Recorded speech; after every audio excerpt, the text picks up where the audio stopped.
Good afternoon class. सब लोग को गुड आफ्टरनून। गुड आफ्टरनून सब लोग को। देखिए बहुत ध्यान से देखिए इधर मेरी ओर। आपको कल समझाए थे बोलाइट वोलाइट के बारे में। यहाँ देख रहे हैं ये एक क्या चीज़ है, एस्टेरॉइड है। ये एस्टेरॉइड है। जब ये पृथ्वी पे गिरने लगेगा तो इसे क्या कहेंगे, उल्का। और धबाक से गिर जाएगा तो इसे क्या कहेंगे, उल्का पिंड। और बोलाइट में तो कल अंतर समझाई थे। ऐसे ही अंतरिक्ष में घूमते रहते हैं सभी। यही गिरता है तो क्या बन जाता है, उल्का पिंड बन। और ये जब जल यहाँ जाता है तो पृथ्वी का क्या है, वायुमंडल है। वायुमंडल इसे जला के क्या कर देता है, खत्म कर देता है। जिस वजह से ये जलते हुए दिखते हैं।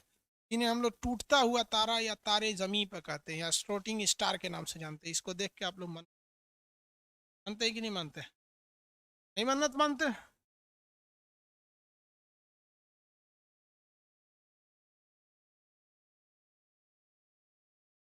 एलियन क्या होते हैं सर? एलियन दूसरे ग्रह के प्राणी को बोला जाता है। अभी मिला ही नहीं है ये। एलियन मिला ही नहीं। चलिए, यहाँ तक तो हम आपको समझा दिए थे, यानी मेटर एंड मेटेरॉइड बता दिए थे। आगे अब पढ़ाना है। हम आपको बता दिए सौर मंडल। सौर मंडल, इस सौर मंडल में हम आपको बता दिए आपका सूर्य, टोटल सन के बारे में बता दिए जानकारी, कुछ नहीं छुपाए हैं। उसके बारे में हम आपको अलग अलग ग्रहों के बारे में बता दिए हैं, प्लैनेट्स के बारे में। इसके अलावे अगर आप देखेंगे तो हम आपको बता दिए उल्का, उल्का पिंड, बोलाइट वगैरह। उल्का। अब आपको बताना है हमको क्षुद्र ग्रह। क्षुद्र ग्रह भी बढ़ा दिए हैं। क्षुद्र ग्रह क्या होते हैं, ग्रहों के टुकड़े होते हैं, मंगल और बृहस्पति की कक्षा के बीच में घूमते हैं। अब आपको पढ़ाना है धूमकेतु। धूमकेतु, धूमकेतु पढ़ाना है। इसको हम लोग कहते हैं कॉमेट्स। धूमकेतु पढ़ाना है, कॉमेट। कॉमेट पढ़ाने के बाद फिर आपको मून के बारे में पढ़ाना है और चंद्रमा के बारे में, अर्थ के बारे में। चंद्रमा और अर्थ के बारे में उसके बाद नीचे उतर जाएंगे। अभी मेन हम आपको क्या पढ़ाने जा रहे हैं, धूमकेतु पढ़ाने जा रहे हैं। इस सब में कोई प्रॉब्लम है तो बोलिए। अभी आपको बचा हुआ क्या है, तो पृथ्वी बची हुई है और मून बचा हुआ है। इसलिए आप इससे क्वेश्चन अभी नहीं पूछेंगे, क्योंकि पढ़ाई ही नहीं है तो पूछेंगे क्या चीज। हम अभी जा रहे हैं आपको धूमकेतु पढ़ाने। ऊपर में दिक्कत है तो पूछिए। पीडीएफ धुंधला दिख रहा है आप लोग को? पीडीएफ को धुंधला दिख रहा है तो हम उस पीडीएफ को दूसरा करेंगे तब। जिनको ठीक दिख रहा है ठीक है, नहीं तो दूसरा डाल देंगे। No problem. एगो पूछ रहा है सर ज्योतिषवा कब पढ़ाएंगे? ये बकलवा, चंद्रमा वंद्रमा पढ़ा देंगे तो हाँ ज्योतिष छूट गया है। ओहो, एकदम पगलाइल है सर, ज्योतिष कैसे होता है? एकदम ज्योतिष। इसमें घर बनाने का भी एगो तरीका होता है, निशान कोण, अग्नि कोण, पानी किधर होना चाहिए, जल किधर होना चाहिए, सब भी पढ़ेगा लोग। हाँ, शादी का मुहूर्त कैसे देखा जाता है, लड़का का नामकरण, ये सब पढ़ाएंगे तो फिर ज्यादा हो जाएगा। लेकिन मेन मेन चीज ज्योतिष में पढ़ा देंगे। अब पढ़ेगा लोग। चलिए बाबू, अब हम आपको कॉमेट शुरू कर देते हैं। देखिए कॉमेट क्या होता है, ये एक के चीजवा का नाम है कॉमेट। इसको कई नाम से जाना जाता है। पहले तो इसको इंग्लिश में कहते हैं कॉमेट्स। इसीलिए इंग्लिश वाला विद्यार्थी आगे निकल जाता है, क्योंकि वो एक ही चीज पढ़ता है, कॉमेट। हिंदी मीडियम वाला 5 गो नाम रख ले ऐसे उसका। उसका नाम होता है धूम केतु। इसी को कहते हैं पुच्छल तारा। दोनों एगो चीज का ई 2 गो नाम जरूर रखेगा। जैसे इंग्लिश मीडियम वाला कहता है हार्ट, ई ससुरा हिंदी मीडियम वाला उसको कहता है दिल, फिर कहता है उसको हृदय। हृदय हिंदी मीडियम, इंग्लिश मीडियम वाला ब्रेन कहता है, हिंदी मीडियम दिमाग, मस्तिष्क, खोपड़िया। देखो कॉमेट होता क्या है, यहाँ नाम से समझिए ध्यान से। केतु का मतलब होता है तारा। जैसे राहु केतु सुने हैं ना, तो केतु का मतलब होता है तारा। केतु मतलब क्या होता है, तारा। इसके पीछे में भी लगा हुआ है तारा और इसके पीछे भी लगा हुआ है तारा। लेकिन दो चीजें अलग है, इसमें लगा हुआ है पुच्छल, इसमें लगा है धूम। देखिए एस्टेरॉइड जब बनते हैं ना, जब भी ग्रह टूटते हैं, तो ग्रहों के टूटने से आपको पता है कि एक एस्टेरॉइड बेल्ट बन जाता है। एस्टेरॉइड बेल्ट कहाँ कहाँ पे है आपको पता है, मंगल और बृहस्पति की कक्षा के बीच में एस्टेरॉइड। लेकिन कभी कभी क्या होता है कि ये जो टूटते हैं तारे वगैरह, तो ये टूटने से ना कई जगह एक ही जगह ऐसे इकट्ठा हो जाते हैं। एक ही जगह क्या होते हैं, टूट कर इकट्ठा हो जाते हैं, एक जगह से टूट के क्या हो जाएंगे, इकट्ठा हो जाएंगे। तो ये छोटे छोटे टुकड़े जब इकट्ठा हो जाते हैं तो दूर से देखने पे लगता है ये धूल कण है, बट एक्चुअली में ये धूल कण होते नहीं है। ग्रहों का टुकड़ा बड़े साइज का हो जाता है तो उन्हें क्षुद्र ग्रह कहते हैं। उससे छोटा छोटा हो जाता है तो वो धूल के जैसे एक जगह रह जाता है। लेकिन ग्रेविटेशन की वजह से वो तो पृथ्वी खींचना चाहती है लेकिन खींच नहीं पाएगी, तो भाई वायुमंडल एंट्री नहीं करने देता है उन सब चीजों को। ये एक पास इकट्ठा हो जाते हैं और ये भी सूरज का चक्कर लगाते रहते हैं। आप जरा देखिए जरा ध्यान से, ये हमारा सूर्य है। सूर्य का चक्कर कौन कौन लगा रहा है? ये सूर्य हो गए हमारा।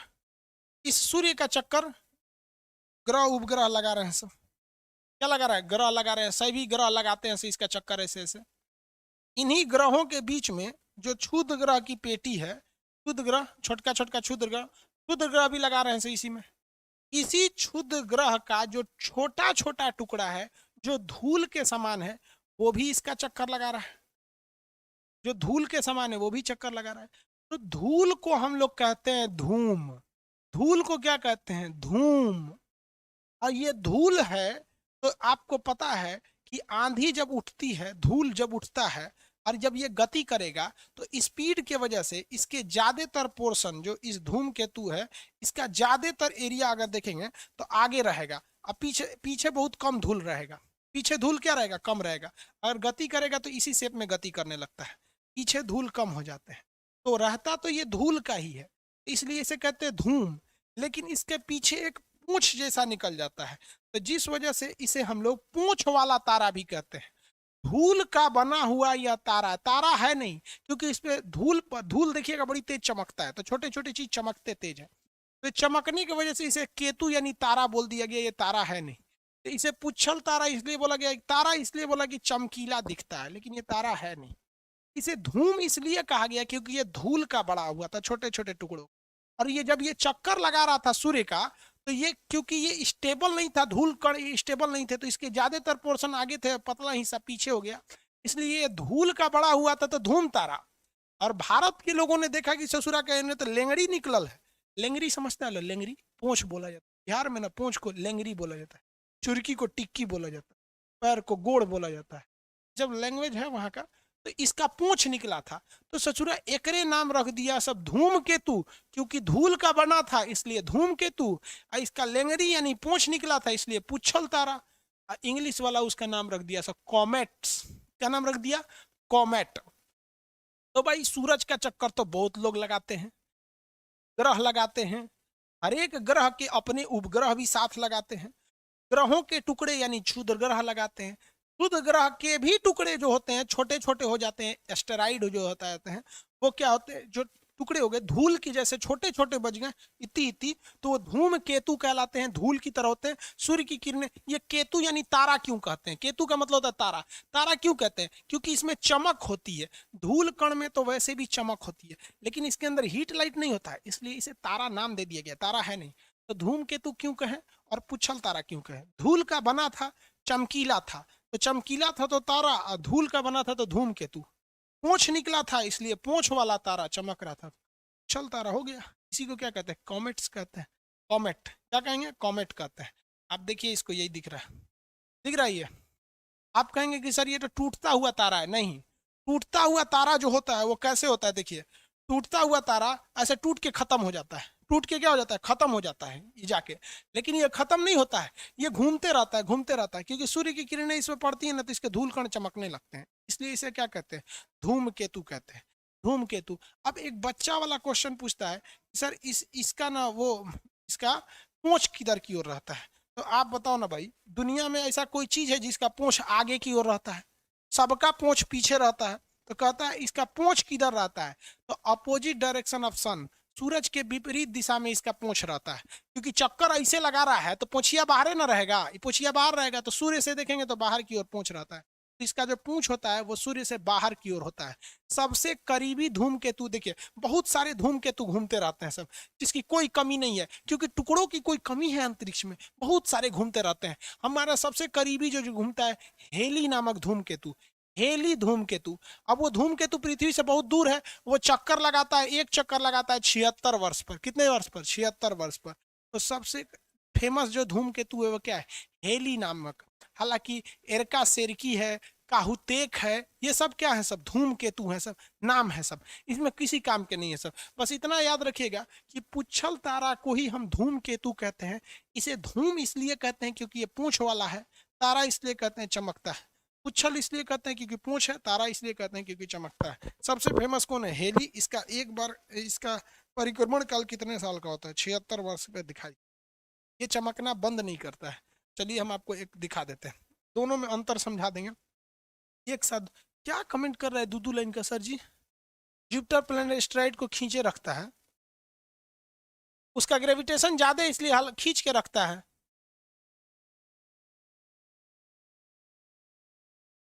मंगल कैसे बुला लेता है? देखो कह रहा है कि सर जुपिटर जब खींच के रखता है तो मंगल कैसे बुला लेता है? आपका अपना दिमाग काम नहीं करता है। ये मंगल ग्रह है और ये बृहस्पति है, ये बृहस्पति ग्रह, ठीक है। अब इनका कहना है कि वो खींच के रखता है तो ये बुला कैसे लेता है? देख बबुआ कैसे बुला लेता है। ये क्या है सब? ये क्षुद्र ग्रह है सब। तो भाई आप एक बात बताओ, देखो बबुआ जी पूछ रहे थे मोहित यादव जी, देखो यादव जी देखिए इधर, आई कौन ग्रह? आई ग्रह है बृहस्पति। कौन ग्रह है? बृहस्पति। आई मंगल। तो आई बृहस्पति का पावर इतने उरिया न रहेगा। जौन क्षुद्र ग्रह हुआ है पट्टी है उसको तो खींचिए लेगा, ये पट्टी वाला ना नहीं खींच पाएगा, इधर वाला तो खींचिए लेता है, अपनी ओर तो खींच लेता है क्योंकि ये इससे करीब पड़ जाता है, उससे करीब नहीं पड़ पाता है। चलिए सुतल थे, अच्छा कोई बात नहीं। यादव जी घर पढ़े होंगे तो दिमाग आया होगा कि लगता है खान सर गलत पढ़ा दिए। अच्छी बात है आप क्वेश्चन पूछे। देखो ये टूट कर खत्म हो जाएगा, ये टूट कर खत्म हो जाएगा, जबकि ये टूट कर खत्म नहीं होगा। ये है आपका टूटा हुआ तारा, इसे हम लोग कहते हैं उल्का। उल्का या मेटर, मेटियोर कहते हैं, गिर गया तो उल्का पिंड। लेकिन ये क्या है? ये कोमेट है। कोमेट यानी ये धूम केतु है, धूम केतु। इसी को क्या कहेंगे? पुच्छल तारा। पुच्छल तारा दो खासियत देखिए, ये हमेशा ऊपर से नीचे आता है, ये हमेशा ऊपर से नीचे आता है क्योंकि ये फ्री फॉल हो रहा है। लेकिन ये इसका कोई डायरेक्शन नहीं, कभी ये ऊपर भी जा सकता है, नीचे भी आ सकता है, सीधे डायरेक्शन भी जा सकता है, पहला। ठीक है। दूसरी देखिएगा, इसका पूंछ जो होता है ना हमेशा पतला होता है और अगला हिस्सा मोटा पूंछ पीछे होता है। ये जो है ये दिखता है, ये 1 सेकंड में बाद, ये 1 सेकंड तक दिखता है खत्म होता है, जबकि ये आपका कंटिन्यू दिखते रहता है। ये दोनों में मेन अंतर होता है। ये भी क्षुद्र ग्रह है जो खड़े गिर रहा है, जल के खत्म हो गया। ये क्षुद्र ग्रह के टुकड़े हैं जो धूल का रूप ले लिए हैं, ये गिर नहीं रहे हैं बल्कि चक्कर लगा रहे हैं। जब हमारे करीब आते हैं तो दिखाई दे देते हैं, जैसे सांझ का तारा और भोर का तारा शुक्र दिखाई देते हैं। याद हो गया आप लोग को?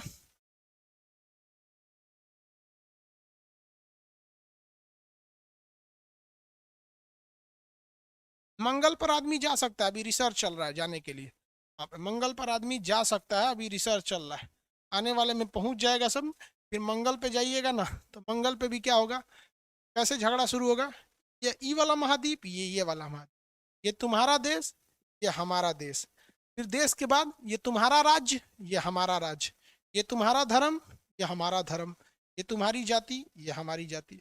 लेकिन अभी देखिए मंगल पर एकदम शांति है, जैसे मानो जाएगा खरमंडल मचा के रख देगा। चलो भाई अब देख लिए हेली नामक क्या देखे, क्षुद्र ग्रह, क्षुद्र ग्रह हेली। हेली क्या है? उल्का पिंड। कितने वर्ष पे दिखता है? 76 सालों पर दिखता है। काहुतेक क्या है? ये सेरकी क्या है? ये सब चीजें क्या है? सब ये धूम केतु है, सब जो धूल की तरह है, सब घूम रहे हैं, सब धूम केतु। किसी को धूम केतु में अब दिक्कत नहीं। आते हैं अपने टॉपिक पर। धूम केतु, धूम केतु बता दिए, धूम केतु बता दिए, कॉमेट, क्षुद्र ग्रह बता दिए, दोनों के कक्षा में घूमते हैं। अब आप बताते हैं पृथ्वी। क्या बताते हैं भाई? पृथ्वी। प्लूटो नहीं बताएं सर? अच्छा प्लूटो भी ग्रह की श्रेणी में से हट गया है, उसको ही बताएंगे। प्लूटो ग्रह की श्रेणी से हट गया है, उपग्रह से छोटा हो गया था, यहाँ बता देंगे चंद्रमा से। यहाँ पे भी बता देते हैं, चलिए, लेकिन उसको आगे ही बताएंगे, चंद्रमा के बाद पढ़ाना होता है प्लूटो। अब अर्थ के बारे में बताते हैं, पृथ्वी के बारे में। आप सबको पता है पृथ्वी के बारे में कुछ कुछ चीजें, कि एकमात्र ग्रह पृथ्वी है, एकमात्र ग्रह पृथ्वी यानी अर्थ है जिस पर जीवन संभव है, जिस पर जीवन संभव है। तो बताइए आप लोग को, इसको नीला ग्रह कहते हैं, ये भी पता ही है। इसका जो घनत्व होता है सबसे ज्यादा होता है, घनत्व जो होता है 5 ग्राम पर सेंटीमीटर क्यूब, पर 5 ग्राम पर सेंटीमीटर क्यूब। 5.5 होता है, हम 5 लिख दिए, चलो 5.5 लिख देते। अब लड़का सबको ये समझ में नहीं आता है कि कौन सी होता है 5 ग्राम पर सेंटीमीटर क्यूब। 5 ग्राम पर सेंटीमीटर क्यूब क्या होता है? देखो बाबू, 5 ग्राम पर सेंटीमीटर क्यूब कैसे समझाएं आपको, कैसे समझाएं आप लोग को यार, समझाएं कैसा? देखिए इसी से समझिए,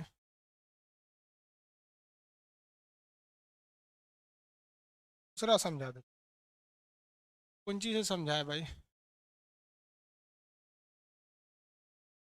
हाँ समझिए, एगो डिब्बा है, ये खोखला है, हमको ऐसे ही एगो डिब्बा लेना है। बकलोलवा क्या बोलता है ऐसे? मंगल पर जीवन समय बोलते रहे बहुत। ग्रेविटी कहाँ तक रहती है भाई? पूरी दुनिया में ग्रेविटी रहती है, ग्रेविटेशन फोर्स कभी खत्म ही नहीं होता है। ग्रेविटेशन फोर्स ऐसा फोर्स है जिसका रेंज है बहुत पूरी दुनिया में। यहाँ देखिए घनत्व तो कैसे निकाला जाता है, घनत्व 5.5 ग्राम पर सेंटीमीटर क्यूब। एक ऐसा डिब्बा लेना है आप लोग को जिसकी लंबाई 1 सेंटीमीटर हो, चौड़ाई 1 सेंटीमीटर हो और ऊंचाई 1 सेंटीमीटर हो। ये 1 सेंटीमीटर का तो है नहीं, देखो भाई ध्यान से समझना। एक ऐसा डिब्बा लेना है आपको जिसकी लंबाई भी 1 सेंटीमीटर, चौड़ाई भी 1 सेंटीमीटर और इसकी गहराई भी 1 सेंटीमीटर। समझ में आ गया कि नहीं आ गया? तो 1 सेंटीमीटर लंबाई, 1 सेंटीमीटर लंबाई, 1 सेंटीमीटर चौड़ाई और 1 सेंटीमीटर गहराई।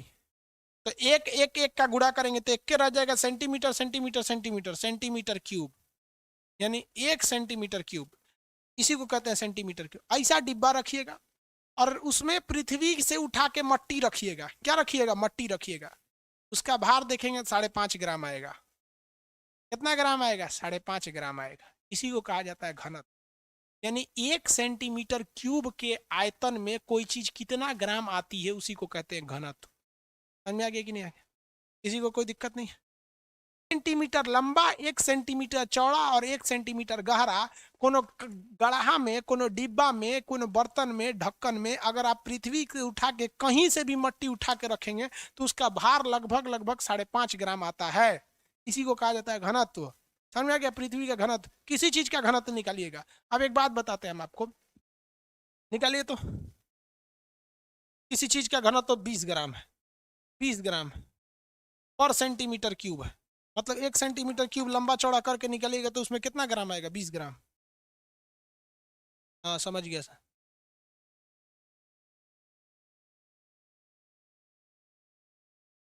हो गया? शटल क्या होता है बताए थे उस दिन? रॉकेट ऊपर रह जाता है, शटल लौट के आता है। पृथ्वी का ये घनत्व हो गया, पृथ्वी का घनत्व। आप सब समझ गए लो, पृथ्वी का घनत्व आप में से सारे लोग समझ में आ गए आप लोग। अब आगे चलते हैं पृथ्वी के बारे में। पृथ्वी थोड़ी सी झुकी हुई है। पृथ्वी क्या है भाई? थोड़ी सी झुकी हुई है। ध्रुवों पर थोड़ी सी चपटी है, झुकी हुई है। ध्रुवों पर थोड़ी चपटी और झुकी हुई है। ये पृथ्वी जो है ना ऊपर हल्का सा चपटा है, इस टाइप का चपटा है। तो जब कोई भी चीज चपट जाता है, क्या हो जाता है? चपट जाता है, तो उसका व्यास कम हो जाता है। उसका व्यास क्या हो जाता है? कम हो जाता है। देखो बबुआ व्यास कैसे कम होगा? ये ऊपर वाला ये ध्रुव कहलाता है, ये नीचे वाला ध्रुव कहलाता है। इसको इसको मिलाइएगा तो एक डायमीटर बनेगा, व्यास बनेगा। ये दोनों ध्रुवों को मिलाने से बना हुआ व्यास है। तो ऐसे व्यास को कहते हैं ध्रुवीय व्यास। क्या कहते हैं? ध्रुवीय व्यास। जब दोनों ध्रुवों को मिलाने से जब व्यास बनता है तो उसे बोलते हैं ध्रुवीय व्यास। ये व्यास जो होता है ये ध्रुवों को मिलाने से बनता है। इसकी लंबाई होती है 12,714 किलोमीटर। ध्रुवीय व्यास कितना है? 12,714 किलोमीटर। लेकिन यह पृथ्वी बीचवा में से चपटा नहीं, बीचवा में से छितराइल है, तो इससे इससे भी मिलाएंगे तो ये भी एक डायमीटर बनेगा। इसे क्या कहते हैं? विषुवत रेखीय व्यास।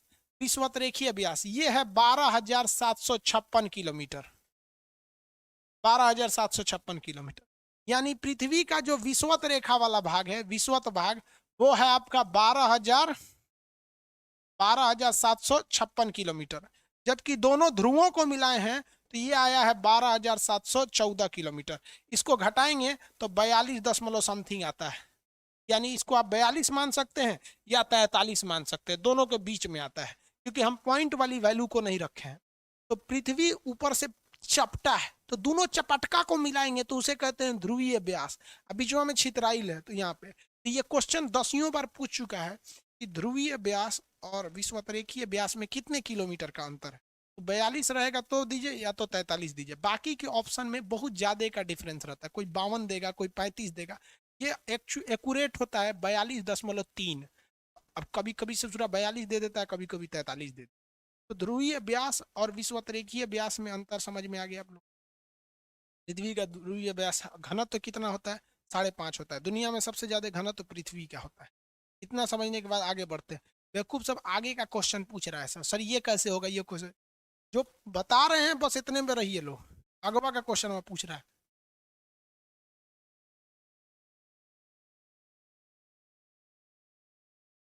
क्या पूछता है भाई? सर पृथ्वी का झंडा कैसा है? संजीव सिंह, पृथ्वी के कौन झंडा है रे बकलोलवा?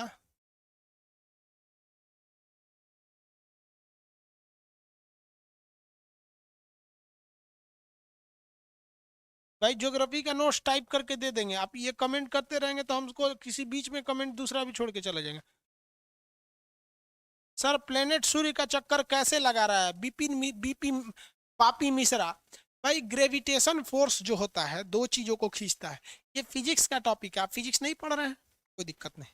फिजिक्स नहीं पढ़ रहे हैं, कोई भी चक्कर क्यों घूमता है, भैंस खूंटा पे क्यों घुमाने लगती है? कि दोनों एक दूसरे को खींचते हैं। पृथ्वी सूर्य को खींच रहा है, सूर्य पृथ्वी को खींच रहा है, इसलिए दोनों एक दूसरे पे क्या होने लगते हैं सर? घूमने लगते हैं सर। चुंबक देखें, दो चुंबक को पास ले जाइएगा तो भागने लगते हैं सर। क्यों भागते हैं सर? दोनों एक दूसरे को ढकेल रहे होते हैं सर। हो गया?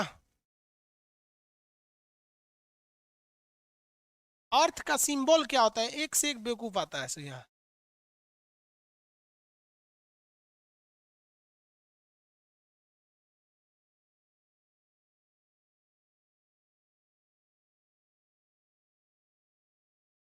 देखो एगो को बाबू, जब हम 5 में पढ़ते थे ना, तो हमें पढ़ाया गया था कि पृथ्वी नीली क्यों है, तो इस पे बहुत ज्यादा मात्रा में जल है, इसलिए ये नीला दिखता है।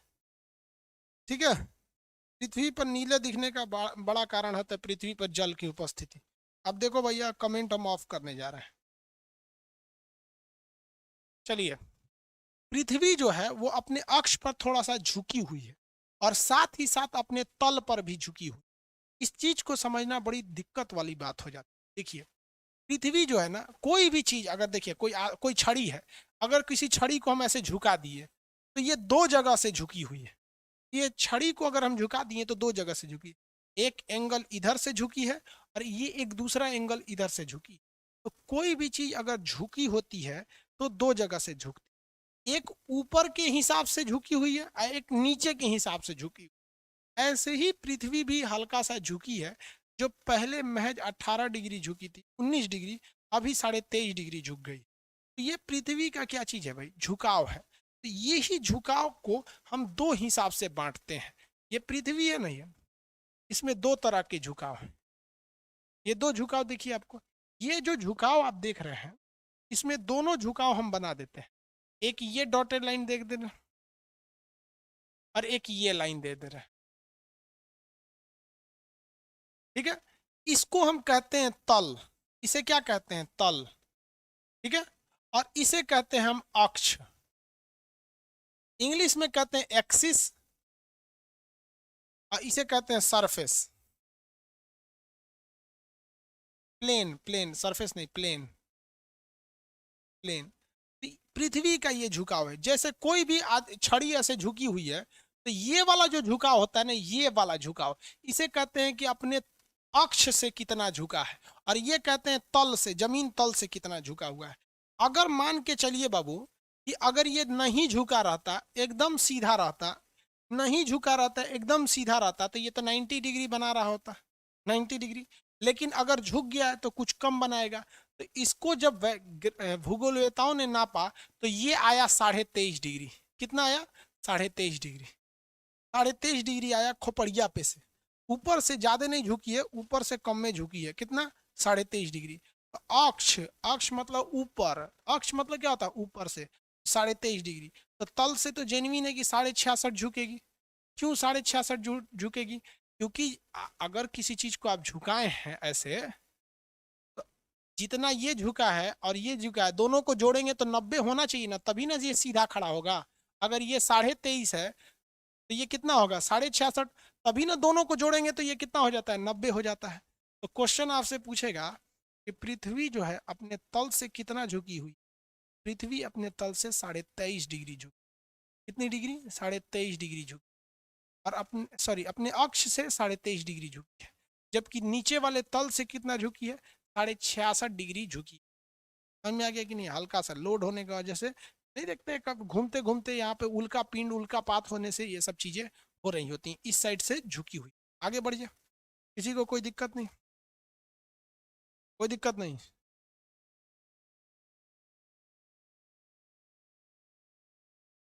उल्का पात यानी उल्का पिंड के गिरने से झुक गई है 23.5 और 66.5 डिग्री। दो चीजें याद रखिएगा, झुकाव पृथ्वी। एक झुकाव होता है उसके एक्सिस यानी अक्ष से 23.5 डिग्री का होता है। एक झुकाव होता है उसका तल से जो 66.5 डिग्री का होता है। पृथ्वी सीधी नहीं है। ये वाला झुकाव ज्यादा पूछता है, अक्ष से कितना झुकी है। अब पृथ्वी की दो गति, एक होती है घूर्णन गति और एक होती है आपकी परिक्रमण गति। घूर्णन और परिक्रमण ये दो चीजें होती हैं। इसमें दोनों गति देखते हैं। पहला हो गया पृथ्वी का घूर्णन और इससे होने वाली घटनाएं। पृथ्वी का घूर्णन गति, घूर्णन। देखिए, पृथ्वी जो होती है वो चक्कर लगा रही है सूरज का, अपना भी अक्ष पर घूमती है, सूरज का भी घूमती है। इससे कुछ घटनाएं होती हैं, समझिए इसे। घूर्णन का मतलब होता है अपने जगह पर घूमना। ये क्या होता है? घूर्णन होता है, अपने जगह पर घूमना। ये क्या हो गया? घूर्णन। पंखा क्या करता है? घूर्णन करता है। पंखा घूर्णन करता है। तो पृथ्वी के घूर्णन करने से हमें क्या क्या चीजें देखने को मिलती? पृथ्वी के घूर्णन गति से हमें क्या क्या देखने को मिलता है, वो चीज समझिए। सबसे पहली घटना जो पृथ्वी के घूर्णन से होती है वो दिन और रात का होता है। दिन और रात, दो चीजों का होना। पृथ्वी का घूर्णन के कारण ही दिन और रात हो जाता है। जैसे मान लीजिए कि आप जो कैमरा सामने है वो क्या है? सूरज है। तो मेरे यहाँ पे क्या हुआ है? दिन हुआ है। हम ऐसे घूम जाएंगे तो मेरे चेहरे पर क्या हो गया? रात हो गया। और ये जो रात था पहले अभी दिन हो गया। ये अभी क्या है? दिन है। ये देखिए, ये इधर जाएगा तो मेरा बाल क्या हो गया? रात हो गया। ये क्या हो गया? दिन हो। तो दिन और रात की घटना घूर्णन के कारण होती। अगर घूर्णन नहीं होगा तो दिन और रात की घटना नहीं होगी। अगर पृथ्वी घूमना रोक दे तो जिधर दिन उधर दिने रह जाएगा और जिधर रात उधर रातें रह जाएगा। ससुरा जिधर रात हुआ उधर वाला तो पकड़ा जाएगा। दिन वाले का तो काम चलते रहेगा। चलो कोई आदमी सो जाएगा। समझ में आया कि नहीं आया? आगे बढ़े। तारीखें समझ में नहीं आएगा कौन तारीख है।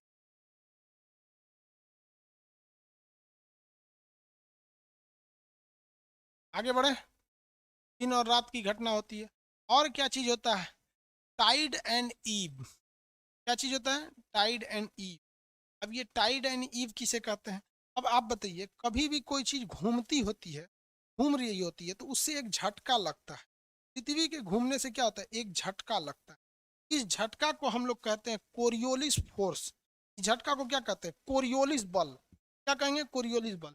कोई भी चीज अगर घूम रही होती है तो आप अगर महसूस करिएगा तो एक झटका को उत्पन्न करती है। जैसे थाली में पानी लेके ऐसे घूमिएगा तो पनिया ऐसे छलक जाता है। थाली में पानी लेके ऐसे घूमेंगे तो छलक जाएगा। घूमने के कारण एक बल उत्पन्न होता है, जिस फोर्स को हम लोग हिंदी और इंग्लिश दोनों में कोरियोलिस बल कहते हैं। कोरियोलिस बल क्या कहते हैं? कोरियोलिस बल। इसके क्या कहते हैं? कोरियोलिस बल कहते हैं, घूमने के कारण। इसी घूमने के कारण ये कोरियोलिस बल जो होता है समुद्र की लहरों को उठा देता है। समुद्र की लहरों को क्या करता है? उठा देता है। समुद्र की लहरों को उठना क्या कहलाता है? ज्वार। लेकिन उठैले थोड़ी रहेगा, वापस जाएगा पानी, उसे क्या कहते हैं? भाटा। ज्वार भाटा, ज्वार भाटा। इंग्लिश में टाइड, ईब। टाइड है नहीं, ईब। इस कोरियोलिस बल के कारण समुद्र में क्या आता है? ज्वार भाटा। ज्वार और भाटा, ये समुद्र में आता है आपका ज्वार, और क्या आता है? भाटा आता है। ज्वार भाटा, टाइड एंड ईब। लेकिन ज्वार वहीं देखने को मिलेगा जब समुद्र के रास्ते में कोई जमीन आ जाए, तब ना समुद्र की लहरें ऐसे उठेंगी, जमीन के ऊपर जाएंगी तो कहेंगे कि ज्वार आया है, पानी लौट जाएगा तो कहेंगे भाटा। और अगर समुद्र के बीच में कोई जमीन नहीं है, समुद्र के बीच एरिया है, तो वहाँ जो लहरें हैं वो ज्वार भाटा नहीं ले पाएंगी, बल्कि तेजी से बहने लगेंगी, जिसे जल धारा कहते हैं। इसे क्या कहते हैं? जल धारा। क्या कहा जाता है? जल धारा कहा जाता है। तो ये जल धाराओं को उत्पन्न करती है, बीच समुद्र में जल धाराओं को उत्पन्न करती है। जब ये तट पर आती है तो इसे को क्या कहते हैं? ज्वार और भाटा। ज्वार भाटा कहते हैं। किसी को कोई दिक्कत नहीं है, आगे बढ़ जाए। ज्वार भाटा। इसी के कारण हमारे पृथ्वी पर धीमी गति से हवाएं चलती है। पृथ्वी ऐसे घूम, जैसे मान लीजिए पंखा नहीं चल रहा है, खुद से सोच के देखिए, अगर पंखा नहीं चल रहा है, बहुत गर्मी लग रही है, लेकिन आप ऐसे ऐसे घूमिएगा ना तो आपको लगेगा कि नहीं गर्मी नहीं, थोड़ा सा हवा लग रहा है। धीमी गति से हवाएं चलती हैं, उन्हें कहते हैं समीर। इसके वजह से समीर चलती है। समीर को इंग्लिश में ब्रिज कहते हैं। समीर को इंग्लिश में क्या कहते हैं? ब्रिज कहा जाता है। पृथ्वी जो है वो अपने अक्ष पर घूम रही है, जिस तरह से पंखा घूम रहा होता है। उसकी वजह से दिन और रात की घटनाएं होती हैं। एक झटका बल एहसास होता है, जिसे हम कहते हैं कोरियोलिस बल। ये कोरियोलिस बल समुद्री लहरों को उत्पन्न करती है। ये लहर जब तट पर जाती हैं तो ज्वार भाटा को उत्पन्न, और पृथ्वी के घूमने की वजह से जो वायुमंडल में टकराने से इंसान को जो धीमी धीमी गति से हवा चलने का एहसास होता है, उसे हम कहते हैं समीर कहते हैं। ये सारी घटनाएं पृथ्वी के घूर्णन के कारण होती है। अपने अक्ष पर क्या कर रही होती? घूम रही होती। घूर्णन से होने वाली घटनाएं समझ गए?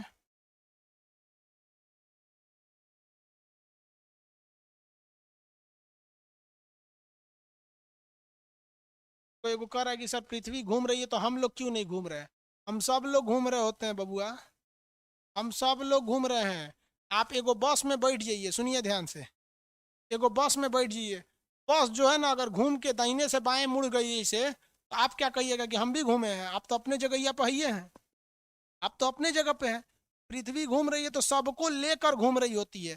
केवल आपको लेकर घूमेगी तब कहेंगे ना कि वहीं छूट गया। समझ में आया कि नहीं? पूरी पृथ्वी को लेकर घूम रही है। हम भी इधर घूमे तो आप भी इधर घूम गए, सब चीज एक ही ओर घूम जाता है, इसलिए प्रॉब्लम पता नहीं चलता है। जब एक चीज रुक जाए और दूसरा घूमे तब ना समझ में आता है। हम सब पृथ्वी के साथ घूम रहे हैं, किसी को छोड़कर पृथ्वी नहीं घूम रही है। इतनी बड़ी पृथ्वी है कि ये डिसबैलेंस होती ही नहीं है, ये डिसबैलेंस नहीं होती है। इतनी बड़ी आकार की जैसे आपको एक एग्जांपल देते हैं, देखिए हम क्यों नहीं लगता है कि हम लोग घूम रहे हैं? एक चौकी ले लीजिए, इतना बड़ा पलंग, इस पे एक चींटी रख दीजिए, इस पे क्या कर दीजिए? चींटी रख दीजिए, और धीरे धीरे इस चौकी को घुमाइए,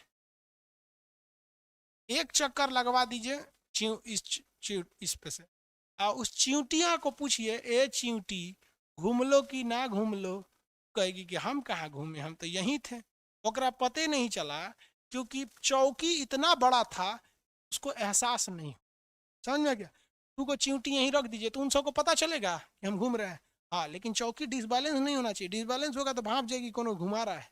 इतनी डिसबैलेंस नहीं होती, आराम से घूम रही। घूर्णन के कारण ये सारी घटनाएं हो रही हैं, वरना घूमती नहीं पृथ्वी तो हवाएं एक ही जगह रह जाती। आगे बढ़ जाते हैं।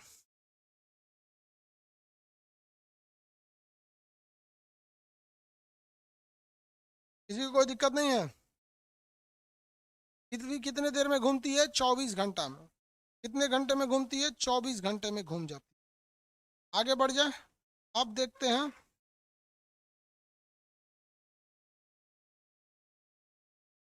पृथ्वी का, ये तो घूर्णन हो गया। अब इधर देखते हैं पृथ्वी का परिक्रमण। परिक्रमण, रिवोल्यूशन, परिक्रमण, इसे हम क्या कहते हैं? रिवोल्यूशन। उसे क्या कहते हैं? रोटेशन। इसको क्या कहा गया था? रोटेशन। रोटेशन। ये पूरा हो जाता है लगभग 24 घंटा में। क्या हो जाता है? 24 घंटा में। ये पूरा होता है 365 दिन में। 365 दिन 6 घंटा, लगभग 6 घंटा। 365 दिन 6 घंटा। ये क्या होता है? ये सूरज का चक्कर लगाती है पृथ्वी। जब पृथ्वी सूरज का चक्कर लगाने लगती है, जब पृथ्वी सूरज का चक्कर लगाने लगती है, इसका सूरज का, जब पृथ्वी सूरज का चक्कर लगाने लगती है, ऐसे घटनाओं को हम क्या कहते हैं? ऐसी घटनाओं को हम क्या कहते हैं? सूरज का परिक्रमण, रिवोल्यूशन के नाम से जानते हैं। क्या कहेंगे? रिवोल्यूशन के नाम से जानते हैं। अब ध्यान से देखिए, इसमें इसके कारण क्या होते हैं? वर्ष की घटना होती है, दिन और रात नहीं होते हैं। इसके वजह से मौसम बदलते हैं और साल बदल जाता है। साल यानी ईयर बदलते हैं। क्या होते हैं? ईयर बदलते हैं। और इसी ईयर बदलने से क्या होता है? हमारा मौसम बदलता है। जुलाई में बरसात हो जाती है, मौसम बदलता है। और इस मौसम में दिन और रात छोटे होने लगते हैं। दिन और रात, दिन और नाइट का क्या होता है? छोटा बड़ा होता है, छोटा और बड़ा हो जाता है। दिन और रात छोटा बड़ा होने लगता है। ठंडी के दिन में दिन बड़ी और रात बड़ा। अब ये दिन बड़ा और छोटा क्या होता है, ये यहाँ नहीं समझ पाएंगे। जब हम आपको अक्षांश और देशांतर, लेटीट्यूड और लॉन्गिट्यूड बताएंगे तब समझेंगे। तो आप बताइए, पृथ्वी का जो रिवोल्यूशन होता है उसके कारण कई घटनाएं, साल का बदलना, 2020 के बाद 21 आएगा, 23 आएगा, 24। मौसम का बदलना, दिन और रात का छोटा होना, ध्रुवों पर 6 महीने दिन और 6 महीने रात रहना। 6 महीने दिन और 6 महीने रात कहाँ रहता है? ध्रुव पर। ये सारी चीजें, ये दोनों चीजें जो है ना, दिन और रात का छोटा होना, ये अक्षांश और देशांतर में समझ में आएगा, जो अभी आप लोग को पता नहीं है। ये दोनों में अंतर आपको याद रहना चाहिए। अब आपसे क्वेश्चन पूछे?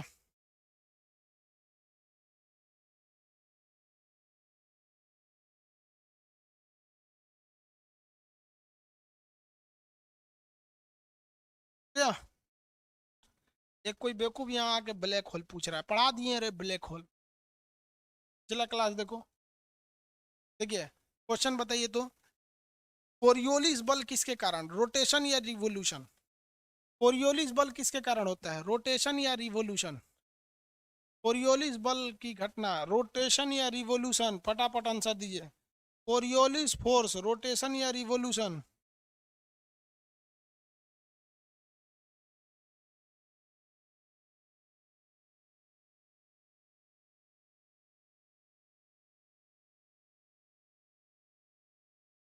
रोटेशन के वजह से।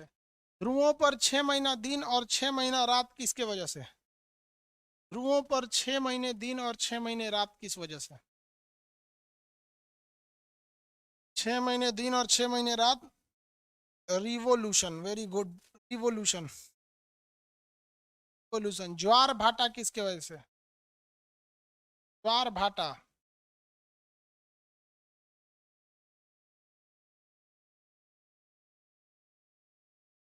ज्वार भाटा रोटेशन, ज्वार भाटा रोटेशन की वजह से होती है। इसकी वजह से, रोटेशन की वजह, याद रहेगा आप लोग को, कोई दिक्कत नहीं। चलिए, आपको एक पढ़ाया हुआ टॉपिक है, दोबारा पूछते हैं, याद है कि नहीं?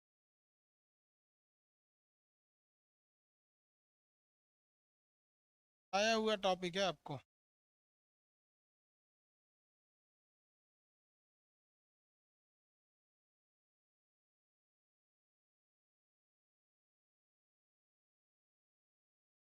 आंसर दीजिए तो आप लोग।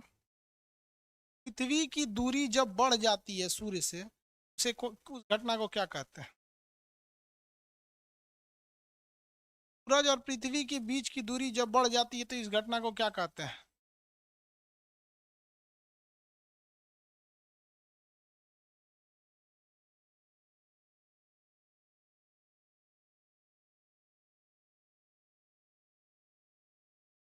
अपसौर, वेरी गुड। देखिए ध्यान से, इनके बीच की जो दूरी होती है वो घटते बढ़ती रहती है, क्योंकि पृथ्वी और सूर्य तो रुके हैं नहीं, ये चक्कर लगा रहे हैं, इसलिए इनके बीच की दूरी बढ़ते घटती रहती है। इनके बीच की दूरी 14.9 करोड़ किलोमीटर होती है, लेकिन एवरेज इसे हम कितना मानते हैं? 15 करोड़ किलोमीटर। सूर्य और पृथ्वी के बीच की दूरी, औसत दूरी कितनी है? 15 करोड़ किलोमीटर ये दूरी है।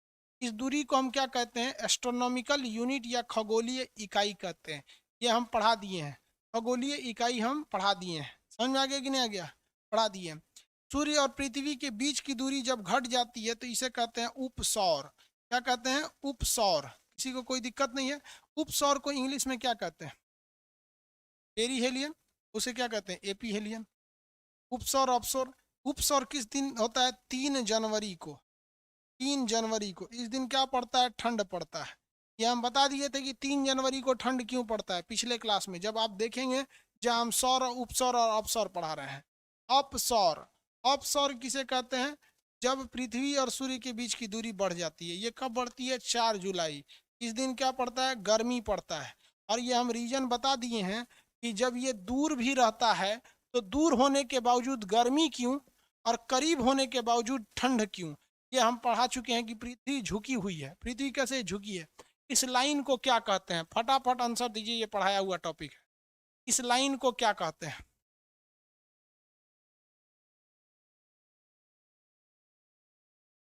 फटाफट आंसर देंगे। लाइन को क्या कहते हैं? ये जो लाइन है, इस लाइन को क्या कहा जाता है?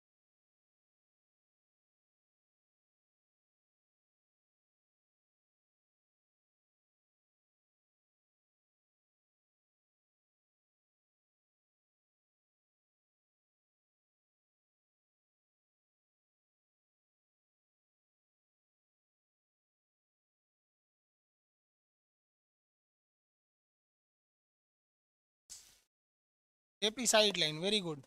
एपिसाइड लाइन के नाम से जाना जाता है। इस लाइन को क्या कहते हैं? एपिसाइड लाइन। यहाँ तक पढ़ा दिए थे। अब आगे आएगा आपका चंद्रमा, मून पढ़ाएंगे। मून के फेजेज ऑफ मून बता देंगे कि मून के कौन कौन से फेज होते हैं। उसके बाद आपको बताएंगे प्लूटो को ग्रह की श्रेणी से क्यों निकाल दिया गया। उसके बाद ज्योतिष, उसका क्या होगा? ज्योतिष। अब बच गया आपका क्या चीज? मून। उसके बाद आपका प्लूटो। उसके बाद एस्ट्रोनॉमी, एस्ट्रोलॉजी, ज्योतिष। ये 3 टॉपिक आपके बच गए, इसको कल करेंगे। मून कल बता देंगे, प्लूटो और ज्योतिष एक दिन में बता देंगे। किसी को कोई दिक्कत नहीं? चलिए, अगला क्लास कल देखेंगे। आज के लिए